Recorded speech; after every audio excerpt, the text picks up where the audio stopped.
امتحان میں کامیابی کا کوئی وظیفہ؟ محنت. دوست کی بہن کو فالج ہو گیا ہے جس سے ایک حصے پیرالائز ہوا ہے، دعا فرمائیں، دل سے دعا اللہ تعالیٰ ان کو شفائے کامل عاجل عطا فرمائے. کسی کی 12 سال کی نماز قضا ہو گئی تو اس کو ادا کرنے کا کیا طریقہ ہے؟ میرا یوٹیوب پہ کلپ موجود ہے قضائے عمری ادا کرنے کا طریقہ، وہ لکھیں گے آ جائے گا. کیا سفید کپڑا پہننا سنت ہے؟ افضل ہے. سفید کپڑا ضروری نہیں ہے. نبی صلی اللہ علیہ وسلم نے مختلف رنگوں کے کپڑے پہنے مگر سفید کی ترغیب دی ہے تو وہ بھی پہن سکتے ہیں. اگر کوئی سفید پہننا چاہے تو زیادہ اچھی بات ہے. کیا نماز کے بعد سر پر ہاتھ رکھ کر یا رحیم کہنا جائز ہے؟ یہ سنت نہیں ہے. نماز کے بعد جو لوگ سر پہ ہاتھ رکھ کے بیٹھے ہوئے ہوتے ہیں کسی بھی صحیح حدیث سے یہ ثابت نہیں ہے.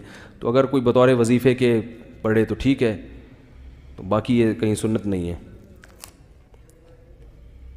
کیا بڑی بہن چھوٹی بہن اور چھوٹی بہن کے شوہر اور چھوٹی بہن کی بیٹی کے ساتھ حج پر جا سکتی ہے؟ نہ نہ نہ نہ.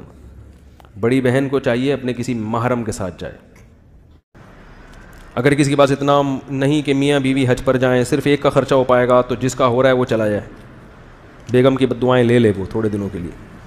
نماز میں اگر دیکھو حج پہ جانے کے لیے آپ کے پاس صرف اپنا خرچہ ہے، بیگم کا خرچہ نہیں ہے، لیکن آپ کو پتہ ہے کہ میں جوان ہوں، اگلے سال دونوں کے خرچے میرے پاس ہو جائیں گے، تو ایک سال کے لیے ڈیلے کرنے میں کوئی حرج نہیں ہے، بشرطے کہ آپ کی صحت اچھی ہو، اسباب کی دنیا میں مرنے کا چانس نہ ہو. تو پھر ایسی ضرورت کی پیش نظر ایک آدھ سال تاخیر کرنا انشاءاللہ گناہ نہیں ہے، کیونکہ غالب یہی ہے کہ زندہ رہے گا. ویسے تو کوئی کسی بھی ٹائم مر سکتا ہے، لیکن ہم ظاہری اسباب کو دیکھا جائے تو زندہ رہنے کا چانس زیادہ ہے. تو پھر ایسی صورت میں کہ یار میں اگر چلا گیا تو پھر بیگم کے لیے تو پھر 25 سال میں بھی جانا بہت مشکل ہوگا، یا والدین کو لے کے جانا چاہتا ہے، تو پھر ایسی صورت میں میرا یعنی خیال ہے کہ اگر ایک آدھ سال وہ حج کو ڈیلے کر لے تو اللہ کی رحمت سے امید ہے کہ اس تاخیر پہ گناہ انشاءاللہ زیادہ نہیں کہ 10 سال بعد کروں گا، وہ 10 سال پھر زیادہ زندہ کے چانسز کیا ہو جائیں گے؟ کم ہو جائیں گے. وطر کی نماز کے بعد جو نفل 2 رکعت پڑھی جاتی ہے کیا تہجد کیا بیٹھ کر پڑھیں یا کھڑے؟ وطر کے بعد جو 2 نوافل ہیں نا، جو صحیح تحقیقی بات ہے یہ نوافل وطر سے پہلے پڑھ لینے چاہیے. حدیث میں آتا ہے اجعلوا آخر صلاتکم وطرا، وطر کو اپنی آخری نماز بناؤ. تو 2 نفل اگر آپ نے وطر کے بعد پڑھنے ہی ہیں تو وہ کب پڑھ لیں؟ پہلے پڑھ لیں. باقی ناجائز نہیں ہے. اگر کوئی وطر کے بعد بھی نماز پڑھنا چاہے تو شریعت میں کوئی پابندی نہیں ہے. تو رمضان میں ہم وطر تراویح کے فوراً بعد پڑھ لیتے ہیں، اس لیے کہ یہ صحابہ کرام نے ایسا ہی کیا ہے، اور اس کی لاجک یہ تھی کہ وطر ہے زیادہ ضروری، واجب ہے، اور تراویح کی اہمیت وطر سے کم ہے. تو جب تراویح کو اتنا پروٹوکول دیا جا رہا ہے کہ جماعت سے پڑھ رہے ہیں اور وطر کو جماعت سے نہ پڑھنا، تو اس کا مطلب کیا ہے؟ وطر کی اہمیت آپ نے تراویح سے کم کر دی. تو اس لیے رمضان میں وطر جماعت سے پڑھے جاتے ہیں. باقی پھر اس کے بعد آپ رات کو تہجد الگ سے پڑھ سکتے ہیں، کیونکہ آپ نے اس مجبوری سے وطر پہلے پڑھے. لیکن عام حالات میں جن لوگوں کو تہجد کی عادت ہے تو وہ کیا کریں گے؟ وطر کو مؤخر کریں اور تہجد کی نماز کے بعد بالکل آخر میں پڑھیں. لیکن یہ اس کے لیے ہے جس کو یقین ہو اٹھنے کا. جس کو اٹھنے کا یقین نہیں ہے وہ وطر پڑھ کے سو جائے، اور پھر اگر آنکھ کھلے تو تہجد پڑھ لے، نہیں تو نہیں. تو یہ اس طرح سے کرنا. بیٹھ کے نہیں، یہ کھڑے ہو کے ہی پڑھنی چاہیے 2 نفل، کیونکہ نبی صلی اللہ علیہ وسلم نے اگر بیٹھ کے نماز پڑھی ہے تو وہ تھکاوٹ میں آپ نے پڑھی ہے، کیونکہ آپ بہت لمبی لمبی تہجد پڑھتے تھے، تھک جاتے تھے. تو اگر کوئی تھکاوٹ میں پڑھ رہا ہے تو بیٹھ کے بھی پڑھ سکتا ہے. بیٹھ کے تراویح بھی پڑھی جا سکتی ہے، ثواب آدھا ہو جائے گا. کیا خیال ہے؟ اب ایسا نہ ہو کہ کل سے سب لیٹے ہوئے ہوں یہاں پہ کہ یار بیٹھ کے آدھا ہوگا تو لیٹ کے پونا ہوگا. کیا خیال ہے؟ تو پراپر طریقے سے پڑھ لیں تو زیادہ اچھی بات ہے.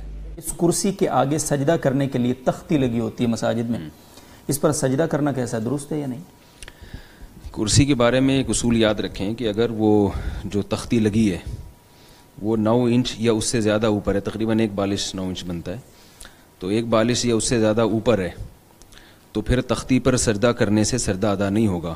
یعنی اگر آپ نیچے زیادہ جھک سکتے ہیں، ایک آدمی ہے جو کرسی پر بیٹھ کر سجدہ میں زیادہ جھک سکتا ہے اور تختی 1 بالش سے بھی اوپر ہے، تو وہ اس لیے زیادہ نہیں جھکتا کہ وہ تختے پر سجدہ کر رہا ہے، تو پھر اس کی نماز نہیں ہوگی کیونکہ اس کو زیادہ جھکنا پڑے گا.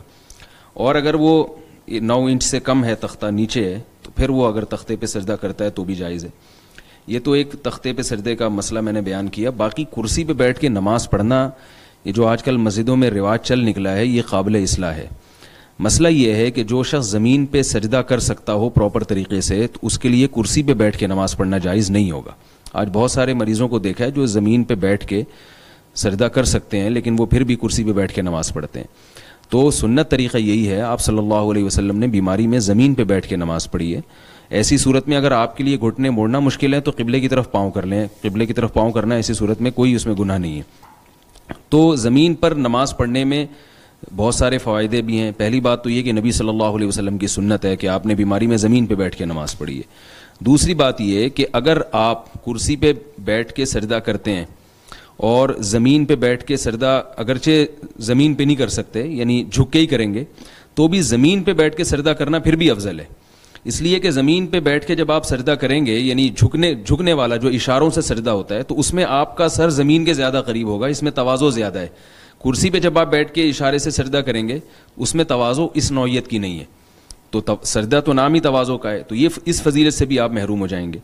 تیسری بات یہ ہے کہ کرسیوں کا جس طرح سے ہماری مساجد میں رواج بڑھ رہا ہے یہ کہیں بہت زیادہ ہو گیا, تو اس میں عیسائیوں سے مشابہت بھی ہے. ان کے عبادت گاہوں میں ڈیسک رکھے ہوتے ہیں. ہماری مسجدیں ہمیشہ سے ایک سادہ چلی آ رہی ہیں, اور میں نے کسی بیان میں لوگوں سے یہ کہا تھا کہ ایسا نہ ہو کہ اتنا کرسیوں کا رواج چل جائے کہ پھر میزیں بھی آنا شروع ہو جائیں تھوڑے دنوں میں, اور پھر اس پر بیٹھ کے چائے اور قہوے چلیں, پتہ ہی نہیں چلے کہ ہوٹل ہے یا مسجد ہے, کیونکہ آہستہ آہستہ برائی آتی ہے. میں نے تو کہا تھا لیکن رمضان میں یہ دیکھ لیا اپنی آنکھوں سے, ایک مسجد میں اعتکاف والے بیٹھے ہوئے ہیں تو رش ہے مسجد میں, تو کرسی بھی ہے اور لوگوں نے لا کے پلاسٹک کی جو فولڈنگ میز ہوتی ہے وہ بھی رکھ دی ہے, تو چاروں طرف سے گپ شپ بھی ہو رہی ہے اور میز رکھی ہوئی اور چائے چل رہی ہے. تو میں نے کہا دیکھو ابھی رمضان میں ہو گیا, اب تھوڑے تھوڑا آہستہ آہستہ یہ جس کو باہر ٹھیا ٹھکانا جو لڑکے بیٹھے ہوئے ہوتے ہیں نا گٹر کے ڈھکنوں پر اور گپے لگا رہے ہوتے ہیں, تو ان کو مسجد ایک اچھی جگہ مل جائے گی, یار کرسیاں رکھی ہوئی ہیں بات چلتے ہیں. تو جو صدیوں سے مسلمانوں کا طریقہ چلا آ رہا ہے اسی کو فالو کرنا چاہیے. ہاں بیچارہ کوئی اتنا معذور ہے کہ زمین پہ بیٹھ ہی نہیں سکتا تو اس کو پھر یہ ہے کہ وہ یا بیٹھ جاتا ہے, اٹھنا بہت مشکل ہے, بعض گھٹنے کے ایسے مریض ہوتے ہیں, تو ایسی سخت مجبوری میں کرسی کا استعمال کیا جائے. ایک اور نقصان یہ ہے کرسی کے استعمال میں صف نہیں بنتی صحیح. آپ دیکھیں وہ کرسی یعنی پیچھے لے کے جاتے ہیں تو وہ کرسی پیچھے سے نکل جاتی ہے. صف جو بنتی ہے وہ تو ہمارے پاؤں سے بنتی ہے نا, یعنی ہماری ایڑیاں سیدھی ہوتی ہیں, تو کرسی والے جو بیٹھ کے نماز پڑھتے ہیں اس کی تو ایڑی آگے آ رہی ہوتی ہے, تو وہ ایک عجیب سی صورت بن جاتی ہے. تو صف کا بڑا مسئلہ ہے. پھر وہ کوشش یہ کرتے ہیں کہ کرسی والے بالکل کنارے پہ رہیں, وہ صف کے کنارے میں ہوتے ہیں تو درمیان میں جگہ خالی ہو جاتی ہے. تو اس سے پتہ چلتا ہے یہ کرسی اسلام کے مزاج کے خلاف ہے مسجدوں میں کرسی آنا. تو میں یہ نہیں کہہ رہا کہ اس کا استعمال ناجائز ہے, جب شدید مجبوری ہو کوئی اور آپشن نہ ہو تو پھر تو کرسی کا استعمال کریں, بلا ضرورت کرسیوں کا استعمال نہ کریں, جیسے کہ مساجد میں بلا ضرورت بھی استعمال شروع ہو گیا ہے, اس سے اجتناب کریں. اور ایک آخری بات اس بارے میں یہ ہے کہ بعض لوگ یہ کہتے ہیں کہ ہم سے ٹیک لگائے بغیر نہیں بیٹھا جاتا. بعض ضعیف حضرات ایسے ہوتے ہیں تو وہ کہتے ہیں ہمارے لیے کرسی ضروری ہے, ہم بیٹھ نہیں سکتے. تو بھائی ایسی کرسیاں بھی آ رہی ہیں بغیر پائے کی جو زمین پہ رکھی جاتی ہیں اور اس میں ٹیک کی جگہ بھی ہوتی ہے, تو وہ رکھ لیں. یعنی فولڈنگ چیئر آتی ہیں لیکن اس کے پائے نہیں ہوتے, تو وہ زمین پہ رکھے جائیں. آپ نے دیکھا ہوگا حرم میں لوگ اپنے ساتھ لے کے گھوم رہے ہوتے ہیں, تو اس میں آپ ٹیک بھی لگا سکتے ہیں اور وہ زمین پہ بھی ہوتی ہے. تو اس سے یہ جو ہے نا جو مشکل ہے اس میں اس طرح سے آسانی پیدا کی جا سکتی ہے.